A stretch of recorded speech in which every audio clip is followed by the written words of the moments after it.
Bienvenidos a una charla amena sobre la educación de nuestra región en la que escucharemos las propuestas, resultados de investigación y experiencias de maestras y maestros quienes comentan su perspectiva sobre el bello oficio de la educación, entendido acá como el arte del embellecimiento y salvaguarda de la vida conocida y por conocer. Comencemos. Muy buenas tardes. Buenas tardes, bienvenidos a Vademecum Educativo, el programa donde los maestros son los protagonistas y cuentan sus historias, sus experiencias, su perspectiva de la educación, la pedagogía, la didáctica, la escuela. Hoy con un invitado sumamente especial, don Carlos López, natural de la provincia de García Rovira, en el departamento de Boyacá. Don Carlos, buenos días. Muy buenos días. Es un placer estar aquí con ustedes y espero poder colaborar en este bonito proyecto educativo. Gracias, don Carlos. Don Carlos, usted fue maestro del SENA mucho tiempo, también participó en la Universidad Pedagógica Nacional. ¿Cómo llegó usted aquí a Bogotá desde el departamento de Boyacá? ¿Y cómo se hizo maestro? Bueno, en verdad nosotros nos criamos, digo yo, mis hermanos y yo, en el pueblo de Soatá, Boyacá, norte de Santander. Por allá, más o menos en el 1946, nos trasladamos a Duitama, donde hicimos la primaria, y después ahí estuvimos como hasta el año 50 más o menos, y nos trasladamos a Bogotá. Desde esa época estamos aquí en Bogotá. Don Carlos, tengo una percepción con respecto al departamento de Santander que usted acaba de mencionar y con Boyacá. Sí. Son departamentos que sacan muchos docentes, muchas monjas, muchos sacerdotes. Cuénteme por qué ese fenómeno. No sé si usted tenga una perspectiva frente a eso. Bueno, en esa provincia, yo estaba muy niño en esa época, lo que vivía en Soatá, pero sí sabía que había buenos colegios de monjas, había seminarios cerca. Creo que de Málaga dependía la diócesis de Soatá, y nuestra cultura, nuestra formación fue muy religiosa en verdad.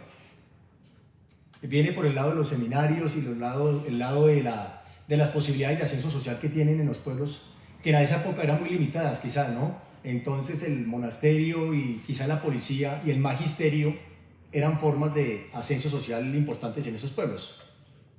Pues sí, que yo me recuerde, en Soatá había una normal, no sé si era manejada por una comunidad religiosa de monjitas, pero sacaban muchas docentes normalistas, porque me acuerdo mucho, porque muchas primas nuestras fueron normalistas y hoy en día pensionadas precisamente por el magisterio. Claro.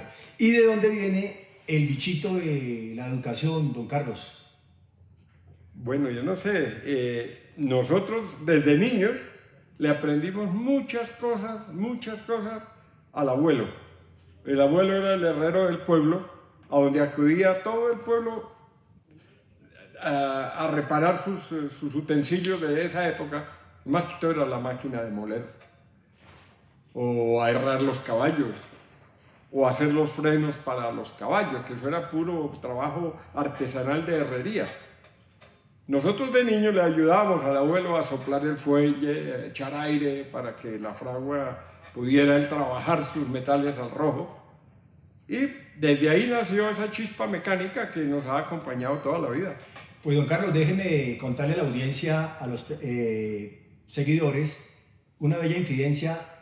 Al empezar esta entrevista se encontraban aquí unos vecinos suyos y me contaba uno, muy agradecido con usted porque precisamente usted es el que ayuda a reparar en el barrio una cantidad de cosas, en este caso un carro eléctrico que tiene él. Entonces fíjese cómo se transmite y cómo la cultura juega un papel de transmisión del saber. Usted me contaba al comienzo de la entrevista que es ojalatero, ¿no? Lleva una historia grande de metalmecánico, ojalatero. Sí, claro. Cuéntenos un poquito de eso, don Carlos. Bueno, la trayectoria, como les cuento, yo no estudié bachillerato técnico, estudié bachillerato clásico en el Nicolás Esguerra de esa época. Pero en nuestras vacaciones, en nuestros ratos libres, le ayudábamos en los talleres de mi papá. Entonces ahí fuimos aprendiendo la técnica de la metalmecánica y yo me encariñé mucho con el trabajo de los metales. De manera que a ellos le debemos muchas de los principios básicos de la mecánica. De ahí que cuando me presenté a un concurso que hubo en el SENA para instructores, yo salí adelante y logré hacer mi curso para instructor en el SENA en el año 1960. Tenía una ventajita de práctica y conocimiento empírico, familiar. Familiar porque, como le digo, yo no estudié técnica. Ya la parte técnica me la profundicé cuando hice mi curso para instructor de soldadura. Una vez graduado como instructor de soldadura, me mandaron a la seccional de Boyacá y estuvimos 5 años en Sogamoso. Allá logramos, en esa época dictábamos cursos de aprendizaje de muchachos y de especialización a gente adulta. También teníamos convenio hasta con las Fuerzas Armadas y bueno. Fue acumulando usted una cantidad de saber didáctico y pedagógico en la práctica, en sus quehaceres. Y además, como teníamos el contacto directamente con todos los obreros, con todos los empleados de allá de Acerías Paz del Río, que en esa época era mucha la demanda de mano de obra, todas las personas que sacábamos pues graduadas ahí de mecánica, de automotriz, de carpintería, de todo lo que es manualidades metalmecánicas, eran absorbidos por la necesidad de mano de obra de Acerías Paz del Río. Claro. Don Carlos, ¿cómo le pareció la experiencia de ser docente? Bueno, así como yo aprendí fácilmente mirando trabajar y con las explicaciones directas del abuelo, así yo también traté de transmitir más la preparación pedagógica que recibimos en el SENA. Pues era muy interesante recibir muchachos recién salidos de primaria o con primeros años de bachillerato y sacarlos en 3 años como técnicos en cualquiera de las especialidades, de las 5 especialidades que teníamos allá en Sogamoso. Usted trabajó más de una década en eso que cariñosamente decimos la Universidad de los Pobres, ¿no? Que es el SENA. Así se le llamaba al SENA, sí señor. Una gran Universidad de los Pobres. El eslogan que manejábamos en esa época era aprender haciendo. Porque en el SENA llegaban los muchachos, muchos incluso campesinos, y los ejercicios estaban diseñados de tal forma que se les entregaba su herramienta, sus materiales, todo, y tenían que ir ejecutando una obra, un plano. Entonces, en ese momento aprendían a leer el plano, aprendían algo de matemáticas, a las herramientas de medición. Cosas muy útiles y muy prácticas. Muy útiles y muy prácticas. Por eso, cuando se terminaba un ejercicio, podía durar 1 o 2 meses haciendo un ejercicio, ahí ya habían acumulado una cantidad de conocimientos, porque cada paso que iban a dar, nosotros dictábamos las clases, cómo se hace, y formándole los hábitos motores a los muchachos para que tuvieran destrezas manuales. Muy bien. Antes de continuar con este tema del SENA, en un tema tan importante en términos de su profesión, volvamos un poquito, don Carlos, hacia la formación que usted estuvo en su hogar, que me parece una cosa digna de resaltar. ¿Hay en su familia algún docente aparte de usted, don Carlos? En verdad, el único que fue docente, yo. Mi otro hermano, el que me sigue a mí, pues él se fue por la parte artística y él se autoformó como pintor. Ya cuando estuvimos en Bogotá, sí estudió y duró como unos 15 años en España, también con estudios de pintura y todo, y actualmente es pintor y escultor. O sea que usted es el que tiene el privilegio de practicar esta bella tarea de la docencia? De la docencia, sí. Recién, bueno, tal vez me cansó un poco la docencia porque está repitiendo cada 6 meses lo mismo.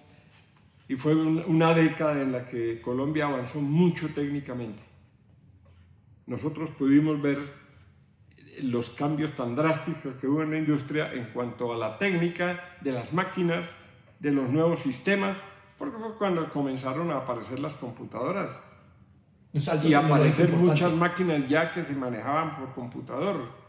Los mismos procesos de soldadura que nosotros iniciamos, que era simplemente se llamaba soldadura eléctrica, no más, no había más.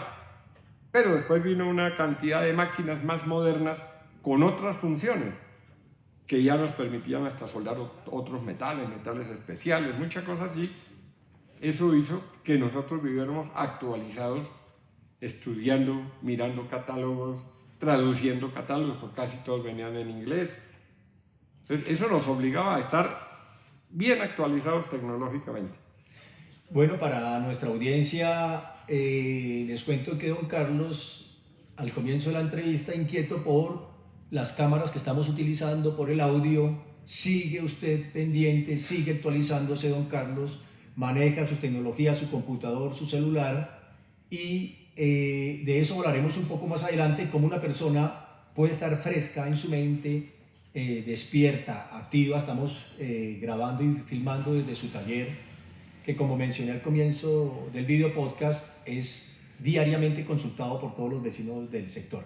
Don Carlos, vamos a cerrar este segmento, esta primera parte del video podcast, después de haber comentado un poco su trayectoria, su comienzo en sus primeros años desde Boyacá, el norte de Boyacá, y su traslado a Bogotá para llegar al bello oficio de ser docente. Muchas gracias.